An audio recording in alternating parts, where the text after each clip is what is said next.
Hi, I'm Michael Apple. Welcome to this chat with Democratic Alliance Shadow Minister for Public Service and Administration, Dr. Leon Schreiber. Thanks so much for your time today. I'd like to jump straight in. You want the president of South Africa tried for perjury. Dr. Schreiber, why? Well, what we found, Michael, from these minutes of the ANC's Cadre Deployment Committee that we managed to obtain after almost a year and a half or 2 years of struggle now, is that the president of the ANC and of the country, Cyril Ramaphosa, clearly misled the Zondo Commission when he testified about the reach and extent and influence of the ANC's Cadre Deployment Committee. And the reason we can say this is because in those minutes that we got hold of earlier this month, it's very clear, unambiguous, that the ANC's Cadre Deployment Committee, which Ramaphosa chaired prior to 2018, does discuss which judges should be so-called deployed to which positions, and goes as far as to specifically recommend individual names of judges that it wants in those positions.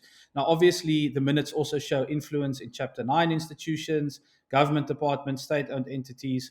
But what is particularly important at this stage is that Ramaphosa very explicitly denied before the commission that the Cadre Deployment Committee considers judges. He initially said, no, he's not aware of any discussion around judges.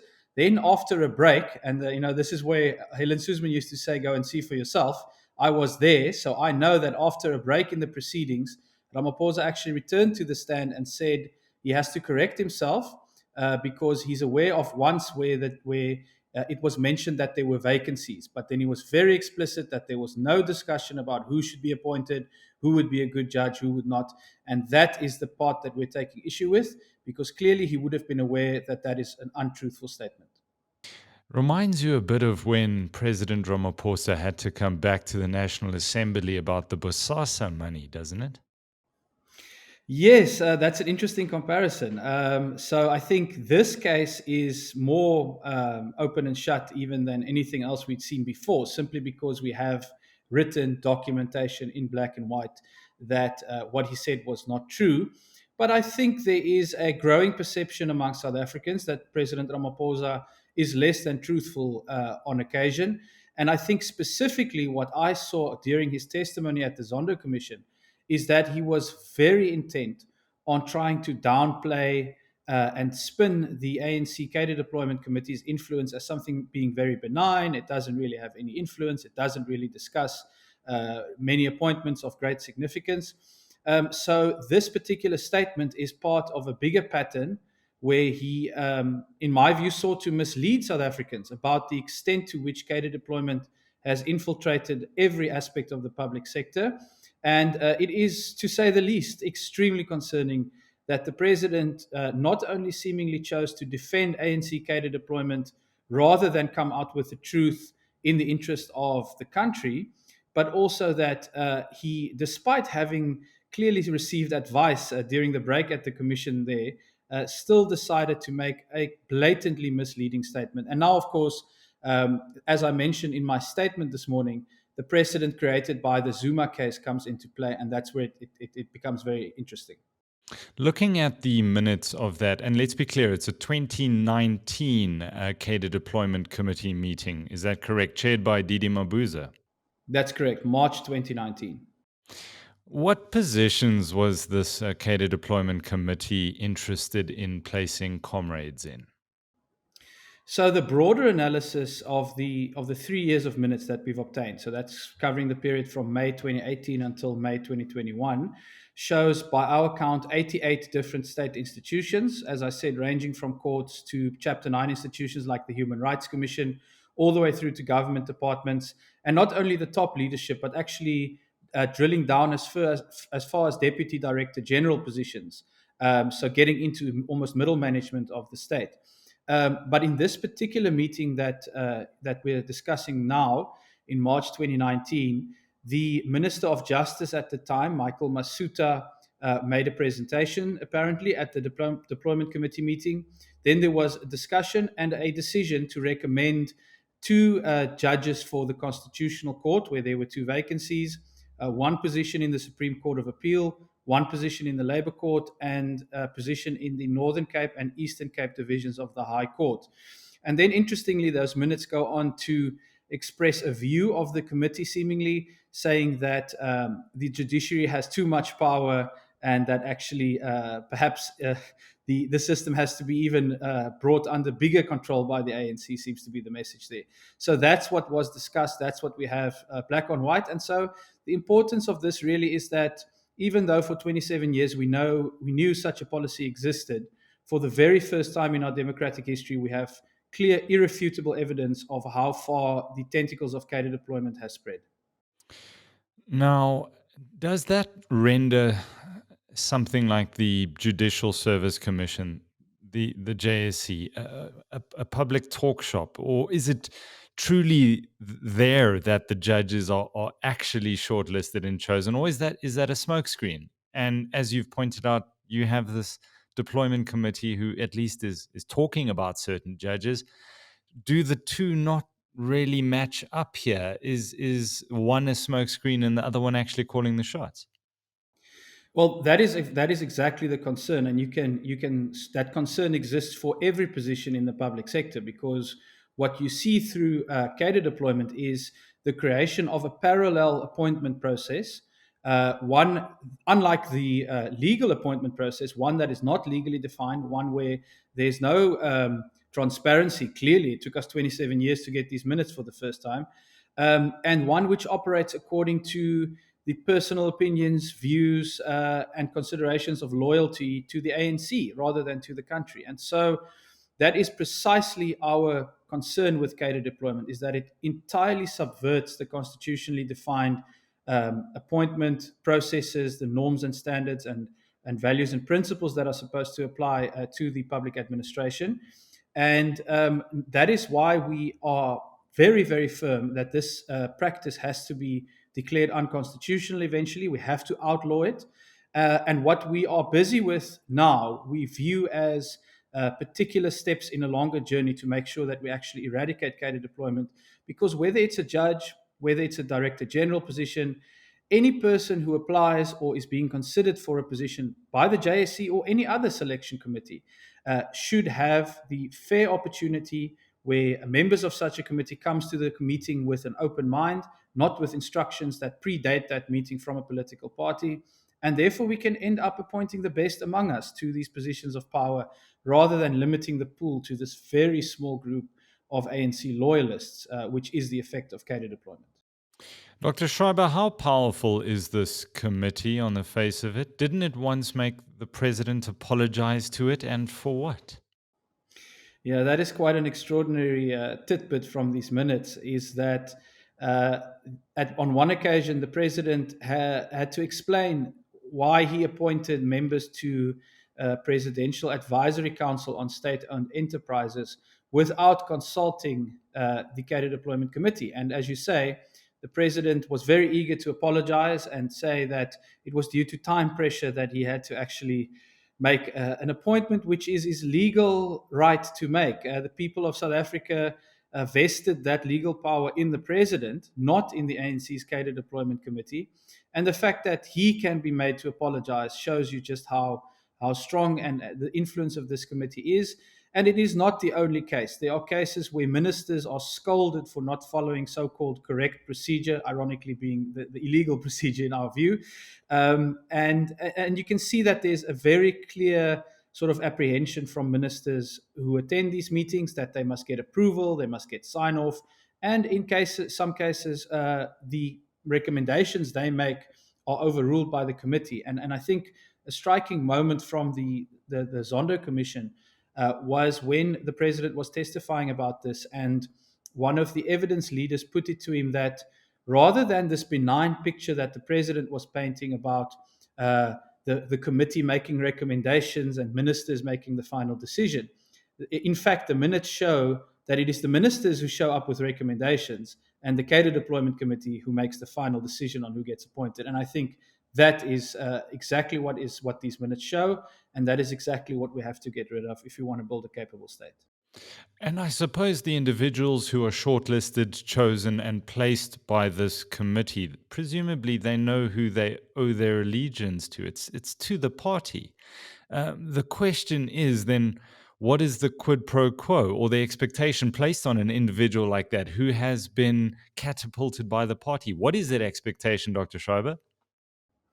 Well, if you look at the minutes, you see that repeated references to party loyalty. So people are regarded as cadres of the ANC, loyal supporters of the ANC, firm supporters, members of the ANC, etc. You see this right throughout the minutes. So that suggests very clearly that the quid pro quo is that in return for appointment, you must promote the interests of the organization and presumably also align with its ideological goals, whatever they may be. And that is essentially the criteria against which you are appointed, rather than the criteria which may be defined in the official advertisement. And we see this, Michael. Anyone who's followed South African politics for the last decade would know that uh, countless cases where public institutions are subverted to serve the will of the governing party rather than to serve the interests of the country. And so, for any person who was skeptical about the idea that cadre deployment exists and that it exerts this powerful influence in our state, these minutes really put to bed all of those questions, because it shows beyond any reasonable doubt that loyalty to the ANC is a defining criteria, and any person would know then that if loyalty is the basis upon which I can move forward in my career, then that is the number one concern I will follow during my job. Just also to point out, we are continuing with our court case against the ANC, which we instituted last year, to try and get hold of cadre deployment minutes predating 2018. So between 2013 and 2018, President Ramaphosa was the chairperson of this committee. And very, very conveniently, he told the Zondo Commission that minutes do not exist for that They're particular period. gone. So, They're gone. but what is so striking is that in the first set of minutes, as unbelievable as this may sound, in the first set of minutes for a meeting from May 2018, the first item on the agenda is the adoption of minutes from the previous meeting. So it is as clear as daylight that there are more of these minutes. And again, less than truthful, to put it politely, we believe, the statement about there not being minutes. So we're continuing with that case. And even should there be a situation where there's not specific minutes, we have asked the court to help us obtain everything from email correspondence, WhatsApp conversations for any cadre deployment committee groups that may exist, any CVs that were considered. So we are confident that there's more evidence showing also, importantly, how the ANC may actually communicate with identified individuals ahead of their appointment. And that would be another crucial piece of the puzzle. Now, you've referenced Batibile Dlamini, the former minister, as an example of someone currently charged with perjury and going through the court system due to the SASA debacle. But honestly, I can't think of a single high profile case in this country where somebody has actually faced the music for lying to the public. Can you assist me here? Can you think of one? Not off the top of my head, Michael, but I can flag the two important precedents that are relevant to the Ramaphosa case. Because, first of all, there is the Batabile Dlamini matter, and it is a very important precedent because it shows that there's active legal proceedings against a member of cabinet, former member of cabinet, for exactly this, that she may have perjured herself before a judicial commission of investigation into SASA.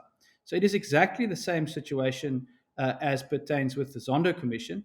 And then, of course, the other side of this is the case that, or the case that the Zondo Commission lodged with the Constitutional Court against former President Zuma, where they sought this order of contempt for undermining the work of the commission, and they were granted that order. So we have very, very clear and very recent, actually, precedent now of not only the Zondo Commission being activist and seeking to protect its legitimacy, but also of perjury before a judicial commission actually ending up in court. So I think from a legal point of view, we have a very, very strong case here. And now the ball is in the Zondo Commission's court. Will they follow the precedent that they themselves created in the Zondo case? And will they ensure thereby that the Commission's legitimacy is upheld by having the President account before the court for why he made this misleading statement in what I view as overall misleading testimony?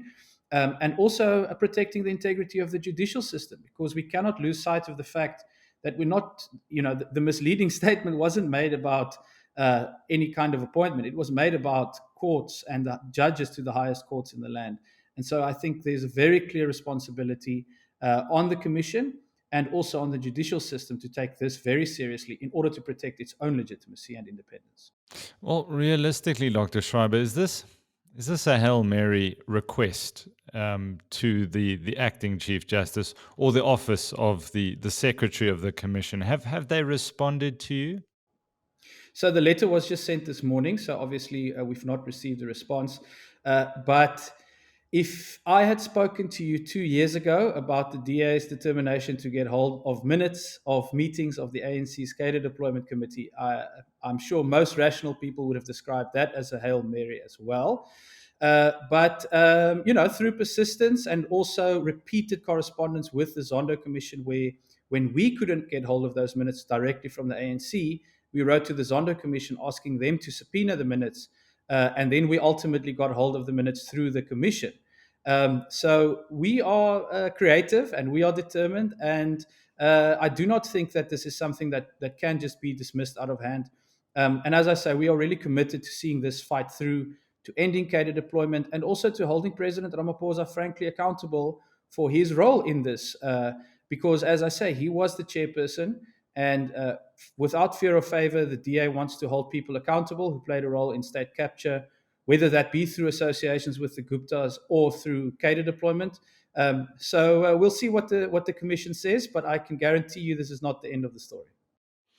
Dr. Schreiber, I want to ask a question more broadly about political parties in the country, you representing the Democratic Alliance. Is there something similar to the deployment committee within the Democratic Alliance? No, there isn't, Michael. And I mean, it is a fair question. It's a question that I've gotten a lot, and I'm happy to answer it. That there is no cadre deployment committee, and there's never been one. As far as I'm concerned, there never will be one in the Democratic Alliance. And actually, you can see the consequences of that very clearly where we govern. So this is not abstract or a highfalutin theory. It is very practical, because there is a reason why the Western Cape government and municipalities where the DA has firm majorities are the best governed places in South Africa.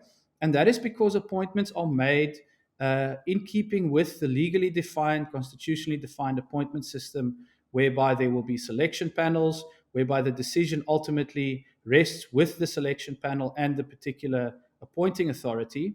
And there is no parallel system whatsoever whereby the DA will have meetings behind closed doors and then tell a premier or a mayor, hey, this is the person you have to appoint even before you start the appointment process. So no, it does not exist. And I think it's very clear in the evidence on the ground what we can actually achieve for South Africa if we can outlaw and uproot it also in other parts of the state. And frankly, if that is a victory that we could secure in the reasonably near future, and we could get to a point where national government departments, at least, but also hopefully municipalities, start making appointments in line with the constitutional framework that we have, then we can start moving towards a situation of building a capable state. And that is exactly my motivation in this.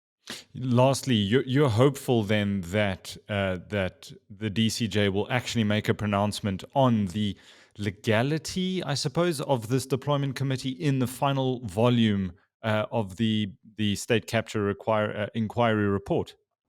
Yes, that is a critical next step. So we've got two more reports outstanding, and we are hopeful that in one of them, the committee will confront this issue head on. So that is why we are also, as I said, we are taking initial steps now. We've referred these appointments to the Public Service Commission. We've singled out the issue of perjury, but we will wait for those final reports to see whether the Commission actually strengthens our hand and gives us the additional tools we may need to actually get this declared unconstitutional. We also have the end cadre deployment bill in Parliament already, which I drew up, and it is waiting. It's a private member's bill in our committee, ready to go. And both on the political side in Parliament, but also on the legal side from the Commission's report, we hope, and in fact, for the sake of South Africa, we hope that there will be a finding very clear, unambiguous, that cadre deployment must come to an end. And I think that is a critical opportunity for South Africa to then finally start moving forward in a systematic way. Dr. Leon Schreiber, much appreciate your time. Thank you very much. Thank you for the invitation, Michael.